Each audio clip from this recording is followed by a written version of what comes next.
Welcome to the Healthcare Revolution podcast, where we empower you to take control of your health, create a community of trust in healthcare, and achieve lasting wellness. I'm your host, Brad Powell, doctor of physical therapy and owner of an award-winning clinic here in the Salt Lake Valley. Each episode, we dive into all things injury prevention, overall health, and bringing you expert insights from leaders across various healthcare fields. Please note, while we strive to provide you with the best knowledge and advice, the opinions shared on this podcast represent those of experts and are not to replace professional medical advice. Let's revolutionize healthcare and wellness together. Today, I have with us one of our very own therapists, Missy. She is a specialist in pelvic floor, and we are talking about all things sex today. All things pelvic floor. Breaking the silence is what we've titled it, because we've seen a lot in our profession about these women that don't want to talk about these things. So welcome, Missy, to the podcast. Thank you. We are going to talk about really three big topics. We're going to talk about pain with sex, right?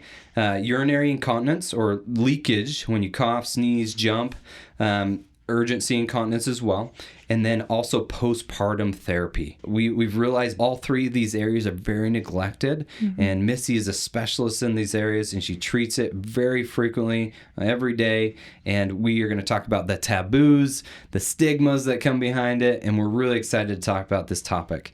So Missy, give us what is the medical term that we use for pain with sex? So the medical term is dysphoria. That's the medical term for pain with sex. What usually causes pain with sex? What's kind of your top things? There can be multiple reasons. Majority of what I see when patients are coming into the clinic, they usually have a tense pelvic floor. So they have a difficult time with relaxing the pelvic floor. Sometimes it could be due to trauma. It can be due to hormone imbalances. There are a lot of different things that can be causing pain with intercourse, but I would say that the main thing that I see in the clinic is there's either like a dysfunction in the pelvic floor where one side's tighter than the other, or an imbalance in the pelvic floor. So it sounds to me that it's very similar to any other injury, right? Like you can get tight hip flexors, you can get tight hamstrings, maybe one imbalance from the other side, one side stronger, very similar to the pelvic floor, right? Yeah, very, very similar. The pelvic floor is just like a muscle in the body. And so it's important to make sure that it's balanced with the strength that it needs, but also with the ability to be able to relax it as well. Yeah, give us some kind of just basic anatomy about the pelvic floor to kind of help our listeners understand what is the pelvic floor. So the pelvic floor is what sits at the base of your pelvis. There's technically 3 layers of the pelvic floor with multiple muscles throughout those 3 layers. But typically that third layer, and depending on where the pain is, can kind of be depending on the pain that you have with intercourse or even with insertions like tampons or going to just like your yearly gyno appointment sort of a thing. If you have a pain there, a lot of times if you have pain with insertion, it's usually that first layer of the pelvic floor that tends to be a little tighter. And so with pelvic floor therapy, one of the really great things about it is being able to do an internal assessment where you can check each layer and see if there's an imbalance and if there's any way that we can kind of help to relax those muscles. So say someone is really afraid to come to this pelvic floor evaluation. Walk us through kind of what happens in a pelvic floor evaluation. So first and foremost, obviously you want to make sure that the patient is comfortable. So you don't want to do anything that the patient is uncomfortable doing. But the first thing that we usually do is get a health history. See like when symptoms started, what usually brings on the symptoms, if they notice any symptoms with any other activities, whether they're like walking or anything specifically with hip. A lot of times we'll check hip mobility, hip strength, things like that as well. And then depending on if we feel an internal examination is necessary, we'll do one at that first visit. But it's, again, the patient is the driver of the appointment. I think that's really important for patients to understand. Like anything in healthcare, you're always in control. For sure. Right? A medical provider might just tell you, this is indicated. Yeah. Would you like to proceed? Yeah. Right? And some providers are better than others at asking for consent. But ultimately, you're always in control. Yeah. And you get to decide, am I okay with that? Am I comfortable with that? But tell us what an internal exam actually looks like. So an internal examination, typically you'll be on the table, and I with a gloved hand and with lubrication, I'll place my finger through the vaginal canal and I'll just palpate different areas of the pelvic floor. The first layer is typically the first knuckle, the second layer is typically the second knuckle, and the third layer is typically the third knuckle. So really, we just kind of use the finger in order to be able to tell if there is any tension. A lot of times with an internal assessment as well, you can check the power and the endurance of the pelvic floor as well. And so you can make sure that somebody's doing a Kegel the correct way as well. What percentage of women, either through research that you've seen or in clinical practice, do Kegels incorrectly? A lot. I don't know what an exact percentage would be. I feel like as of lately, I feel people have been more consistent with actually doing a Kegel correctly, but there's definitely times where I'll spend a majority of the internal assessment with helping patients learn the correct way to do a Kegel. Yeah, it's crazy. I've seen research up to 70% of women can do Kegels wrong. Yeah. And the ones that we see in clinic, most of the time, people that think they're doing it right, they're like, oh yeah, I do Kegels all the time. Yeah. They actually do it opposite. Tell us what opposite looks like. So opposite would be like when you're thinking you're squeezing, you're really relaxing, sort of a situation. Yeah. Or even worse, bearing down, right? Or, like yeah, you're exactly. actually bearing down like you're having a bowel movement, right? So people think that they're actually lifting, right? Like an elevator in reality, going they're up. pushing down. But ultimately they're pushing down. And it's just a confusion, right? Yeah. So when our OBGYNs are prescribing Kegels, how is that can be detrimental to these patients? It can be, well, and even not even just like physicians, like OBGYNs, even just the normal public. Everyone's always like, oh, pelvic floor therapy, you need to do Kegels. But most of the time, people, like you said, 70% of the people aren't actually even doing it correctly. And so in reality, it could be detrimental because you could cause like a prolapse by doing like a bearing down situation instead of actually pulling in. Or you describe could to us what a prolapse is. A prolapse, there's two kinds of prolapse, but essentially it's just when like the bladder or the bowel is kind of pushing through the vaginal canal. Yeah. Okay. Which that's also something pelvic floor therapy can help with. But yeah, when you're doing, and there's even sometimes where Kegels are not indicated in patients. Like if you're having pain with intercourse, you have increased tension through the pelvic floor, I would not prescribe someone Kegels. Yeah. So where the stigma is for everyone in pelvic floor therapy to do Kegels, I don't agree with that because I feel it's important to know if Kegels are actually going to be beneficial for you or if it's going to do more harm. What's interesting is my wife had a baby 4 months ago, and the packet they gave us, the biggest and most well-known hospital system prescribed Kegels after having a baby. Yeah. Right? It was written in the book. Yeah. Said at week this you should be doing Kegels. And I'm like, oh, why? Why are we blanket stating what you should be doing, right? Yeah. When all these women have pelvic floor issues, really, every developed nation in the world, based on what I learned in school, other than the United States, has pelvic floor therapy a part of the postnatal care, right? They're actually, so they go to the OB, they're cleared at 6 weeks from the OB, but then they go to the pelvic floor PT, and then they're cleared from the pelvic floor PT to go back to normal activity. Yeah. But here in the United States, tell us how it is. In the United States, it's pretty much just like, here you go, here's this packet, good luck. 6 weeks, you're good to go back to CrossFit, to running, go back to powerlifting, everything you did before. Want, right? Yeah. And tell us what that does for these women. A lot of times it can cause a lot of insecurities. It can cause a lot of stress. It can cause more pelvic pain or pelvic symptoms because they may be just jumping into something right away without having to really ease into it. Or they might be afraid to go back to doing their activities because they're unsure of how to go about doing it. When I started PT school, this was my first semester, so don't hold it against me. But my wife was postpartum 6 weeks, and she was cleared by her OB to continue or to start running. So one morning she got up with her friends and got the kids in the stroller and was running uphill and tore her hamstring. Yeah. She wasn't ready for that load capacity yet. Yeah. She didn't build it up. It was just 6 weeks, you're cleared. And it took us 3 years of debilitating pain to figure out what was happening. Part of the problem was I was a new PT student. I thought I knew everything in my first semester, and I tried to fix it myself. And then it led to this road. It started as a hamstring strain or a hamstring tear. And then after about 6 months, I gave up. I'm like, I need help. Right? Yeah. As a PT student, I'm like, I need help from someone else that knows what they're doing, because apparently I don't know, right? Mm-hmm. And she had this debilitating pain. She went to a PT and it got a little better. And I got her to the best PTs I knew in the community. She saw 5 different providers. One of the providers, a PM&R doc, just advised that she stop drinking energy drinks. And if you know Lexi, she does not drink energy drinks. And she was just annoyed and walked out. She's like, I don't eat those things or drink those things, but thank you. Yeah. You know, but ultimately, 3 years down the road, I remember nights she was just telling me, I want to cut off my leg.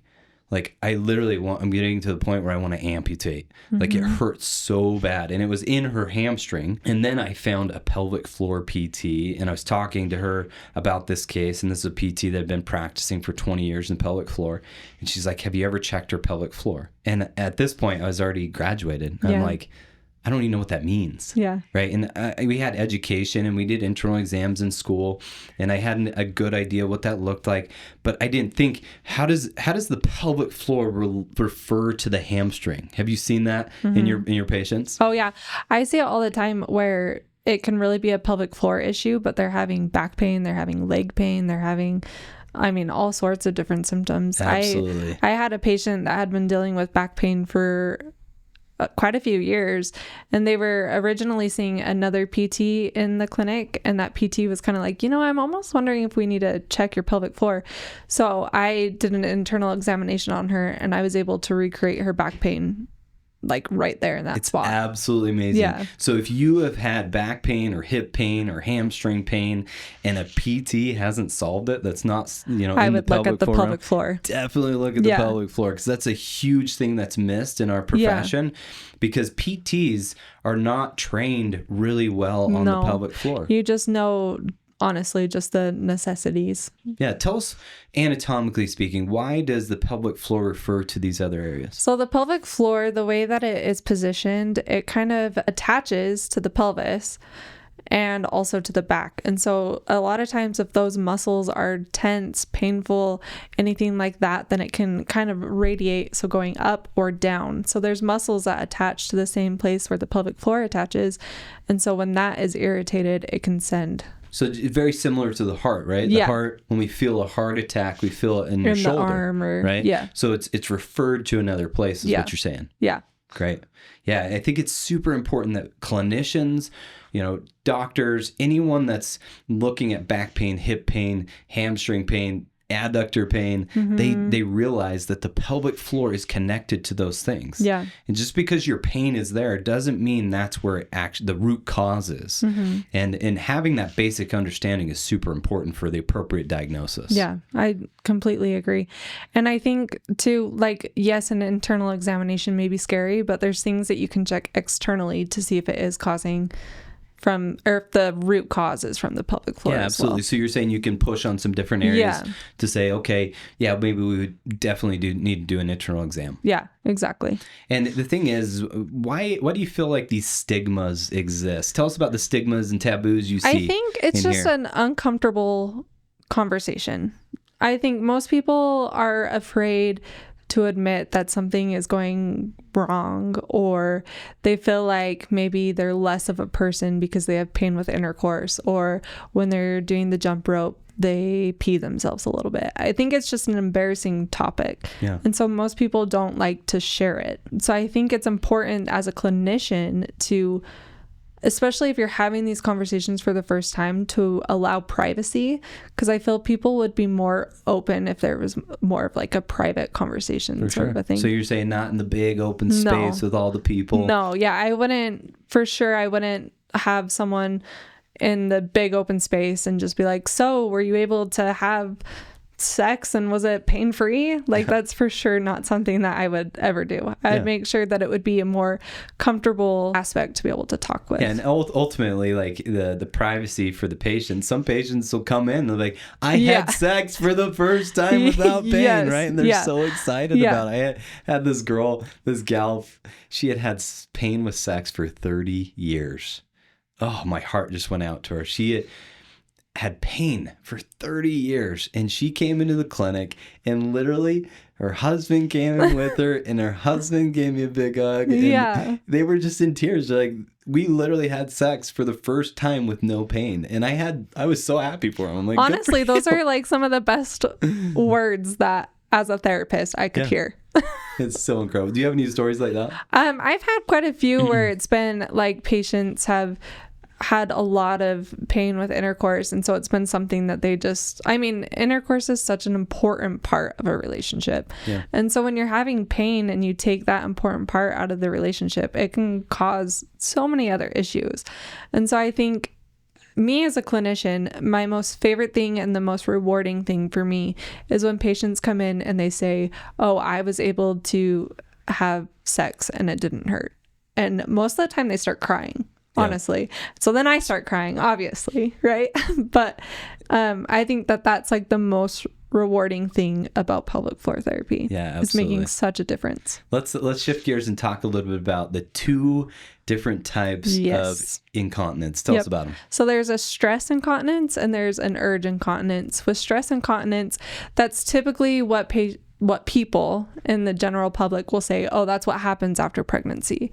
Like where you're coughing, sneezing, laughing, and jumping. Incontinence doesn't mean like I can't control it at all, right? No, it can even just be like little drops here and there. Yeah.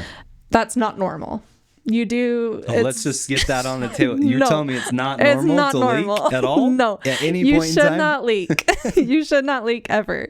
And I think that society... We have normalized that. It's normalized. Yeah. I've had so many patients where I'll be like, okay, well, do you have any, like, when you're coughing, sneezing, do you have any drops? Do you have any leaking or anything like that? And they're like, oh, yeah, but that's just, that's just being... After having a baby. 40 years old, even. Yeah. Like, even just being older. And I'm like, that's not normal. Like, we can fix that through therapy. Yeah. So stress incontinence is typically with like an activity sort of a thing.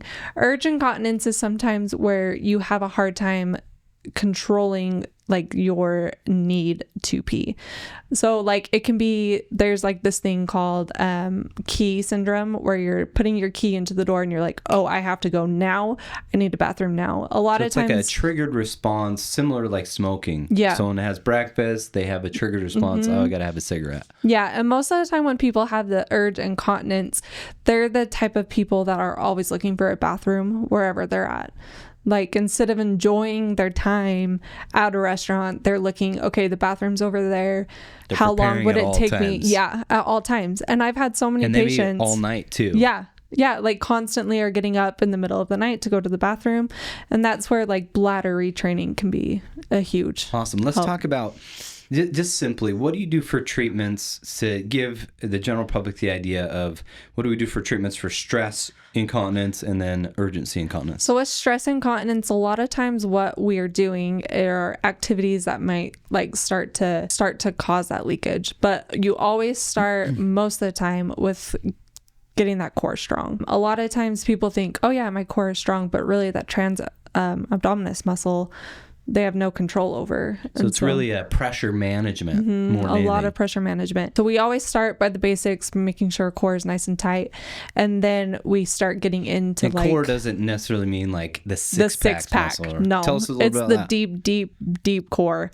Like the real way that you can tell if you're contracting it is if you're coughing. Really, I saw this picture of a Coke can in Harmon's. Oh yeah, and it had like 300 Coke cans stacked on the one Coke can. Yeah. And in PT school, they talked about how our pelvic floor is the bottom of the can. Of that. Yeah. The diaphragm's the top of the can, and the transverse abdominis is the surrounding aspects, right? And if you have, if the can hasn't been cracked open, you have good intra-abdominal pressure, if we're creating this analogy, and then you crack it open, all of a sudden it can't hold any pressure, right? How does that relate to the pelvic floor, diaphragm, transverse abdominis? That is all very much related. That's like that when you're having a pelvic floor dysfunction, most of the time it's because of the connection there, and you need to relearn. So they have difficulty with timing or sequencing of those muscles to be able to control, and that's why they're leaking. Yeah.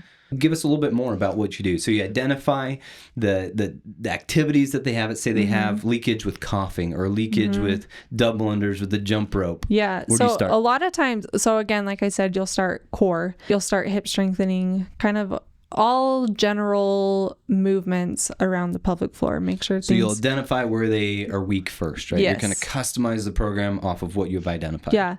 A lot of times too, when they Is it are always a core thing? not always. Yeah. So it could be different things. That's why you need to go see like a professional, because and that's where internal assessments can really come into play too, because it might just be not necessarily core, but it might just be that you're doing a Kegel wrong. Yeah.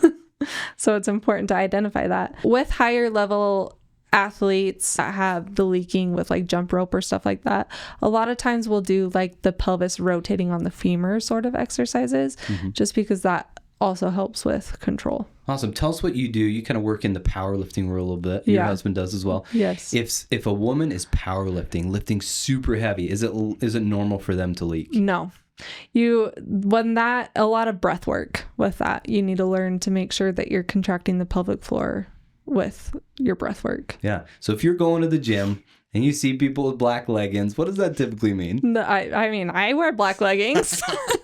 So I don't know. What does it typically mean? I mean, in the patients I've seen, every time I talk to them, they're like, that's why I wear black leggings. So every time I see someone on black leggings, I'm like, maybe. Yeah. I mean, I wouldn't say that that's an always thing, but a lot of times women do wear black leggings to hide the leakage. Hide leakage, yeah. Yep. And I mean, a lot of people just are constantly wearing a liner or a pad or something like that to protect. Yeah.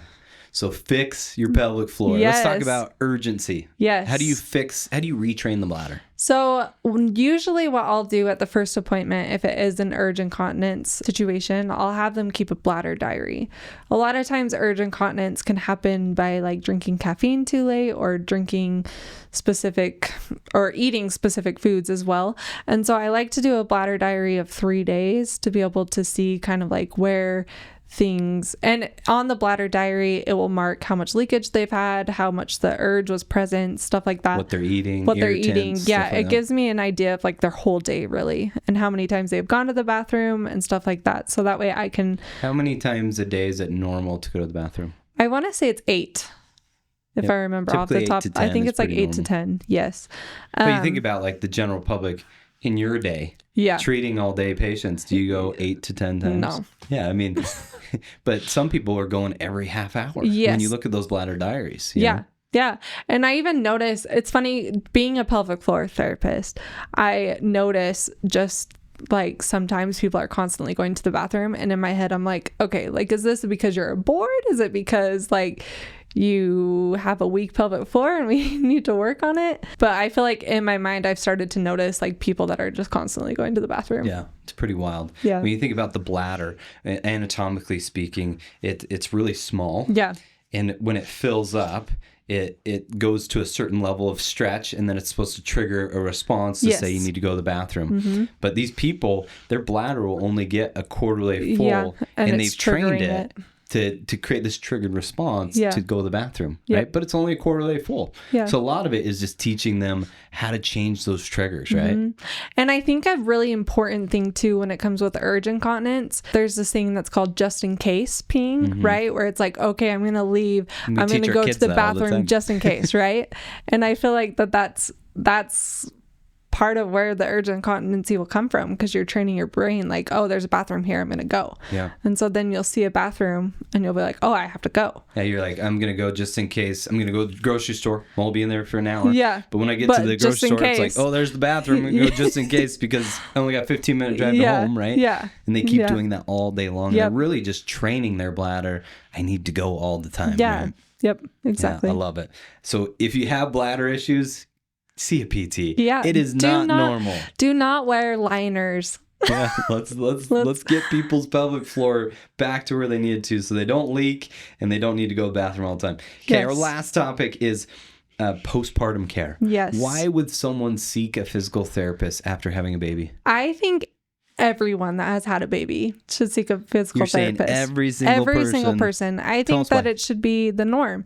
I think every other country does it besides the U.S. Yeah. Why not us? I think there's so much value in seeing a PT, especially after delivery, because they can help you get back to your goals. Yeah. And they Give can us, help like, you get 3 back reasons safely. why. A lot of times people will notice, especially after delivering a baby, sometimes they'll have pain with intercourse as well. And so that would be a huge reason. And we're not talking before 6 weeks, right? We're talking pain with intercourse after 6 weeks. Yeah. Things have healed. Yes. Just day-to-day functions. When you have a weak pelvic floor, it can cause pain in like the upper back as well. Yeah. And when you're thinking about having this newborn baby, you're constantly picking them up, moving them, changing the diapers, bending over the crib. Yeah. How many postpartum women do you see with upper back pain? So many. Breastfeeding for the first time. Falling asleep while muscles. breastfeeding. And so then their muscles are just up, their upper traps are just way overactive, headaches. I think it's important too, especially postpartum. You're taking care of this baby. You've I don't want to say you've lost your identity, but most mothers that I've talked to have said they don't feel like themselves anymore. Yeah. And so I feel like it's important for postpartum PT to help them realize, yes, they are still important. Yes, like what you're experiencing, other people have experienced. I think that's what's really great about pelvic floor PT, especially postpartum, is you kind of help them feel normal again. Yeah, absolutely. A lot of people, they had a baby. They're more sedentary. They're feeling really uncomfortable the last trimester. They don't want to exercise. Yeah. Tell us what happens to muscles, tendons. Oh, they get weakened. As in that 3rd trimester, and then even hormonally, what happens too. Everything weakens for sure, muscle wise, and it's a lot easier to lose muscle than it is to regain it. And so I think it's important to try to stay active in pregnancy if you can. But yeah, everything just kind of weakens. Hormonal wise, things are shifting wildly, especially after you've had the baby. Hormones have shifted, and so that can cause imbalances as well within the body. I wonder, we're seeing a pandemic of medication prescription after having babies, right? Where women are depressed, postpartum blues. Yep. How do you feel like PTs are the hidden gem to help these people transition through those postpartum blues? I feel, for one, again, I've not had a baby, have not been postpartum, so I'm unsure like exactly what they feel, but I feel that movement. You've seen enough in moms, I've seen it enough in moms where I know that just having someone that's experienced in talking with people that have like had these experiences, just getting like verified and yes, this is what's happening to you, but let's fix it. So that way you're feeling comfortable enough to move. Because one of the most powerful things that you can do for depression, for anxiety, is to move. Even more powerful than medication too. Yeah. If people understood the benefits of exercise alone, it would be the most well-prescribed medication in the world. Yeah. It is better than any medication out there, but yet the first thing we're going to a lot of the times, unfortunately, is medication, right? But if we just automatically engage PT, right? And if people are like, I really don't want to exercise, that's fine. Let me teach you how to build that bridge, right? Sometimes people think, exercise is running, exercise is doing all these hard things. Sometimes exercise does not look that way. No, sometimes exercising is just moving. Yeah. And sometimes it's the feel-good stuff of PT that make you feel better, right? Yeah. Get out of the house, get out of your norms. What are the biggest barriers that you see to moms in coming into therapy? I think finding the time to come. Yeah. Finding the time or creating the time? Would you say there's a difference for moms? I would say that there could be, but I would say creating the time, especially, I think most moms worry about bringing their newborn babies with them to their appointments. Yeah. And I say bring them. Yeah. I think it's important. And I think that's where it's going to really change the generation. If you are coming to appointments, making yourself a priority and showing your kids, yes, you guys are my priority as well, but I need to make sure I'm fully taking care of myself in order to take care of you as well. Yeah. The big things I'm taking away from our conversations, number one, pain with sex is not normal. No. Fix it. No, fix it. Number two, leakage, not normal. Fix it. And number three, we need to be engaged with these postpartum women. Yeah. And in your opinion, we should be seeing all of them. Yeah. Every single person that has a baby should be coming to therapy to be cleared by a functional movement doctor of physical therapy to help them reach their goals, right? There's just so many things that we need to measure. Your capacity, your load capacity to get back to the things that you need to. Your tissues are not as strong as they used to before. Yeah. Your muscles, your tendons, your bones, right? So it's all about creating a program of here are your goals. Here's where you are now. How can we help you get there? you to those and goals? Sometimes that's like 2 or 3 visits. Sometimes you have an injury or some pain that we help you through, and it might take a little bit longer. Yeah. But I think most of these cases that are postpartum, even mostly the healthy women, they just need a few sessions to get back on board. Exactly. Is there anything you'd add to our conversation or to advice for the public on these topics? I would say the advice is just be open about it. I know there's like a new movement going on now where more people are being open about their pelvic floor. And I think that that's amazing because I think it's starting starting to make a shift where it's becoming more widely known that pelvic floor PT can be something that can help with that. What would you say to the men out there? We've heard a little bit of men in the clinic periodically say, this is weird. Yeah. Tell us about that. What advice would you give them? I would say it's not weird. And I would say, especially if it's a man whose wife or spouse, significant other is struggling with pelvic floor PT, I would say be supportive. Yeah, it's not helpful if you're saying stuff like that, right? No, because then they start to feel weird about it. Yeah. And in reality, I never feel weird when it comes to doing pelvic floor therapy. It's a normal part of my day. I know it may be weird for the patients, and so I want them to like realize that I'm understanding and I care about what they're feeling. Yeah. But I don't want anyone to ever think, oh, she's like, this has got to be so weird for her, because it's not. Yeah, for sure. And it's really just like any other PT we do, right? It's lengthening muscles through stretching or breathing techniques. It's, releasing trigger points. It's giving feedback to certain muscles to create a performance out of that area that we need to, right? Yeah. It's connecting the brain with the body. Really, the pelvic floor is just like the hip, just like the shoulder. It really just, Yeah, it's pretty incredible. So fix your pelvic floor. You got issues with your pelvic floor? See if a licensed, specialized therapist in this area. It really makes such a world of difference. And I think it's important too, with like the whole movement and social media and people talking about it more, there's people that are giving exercises that generally, yes, are good.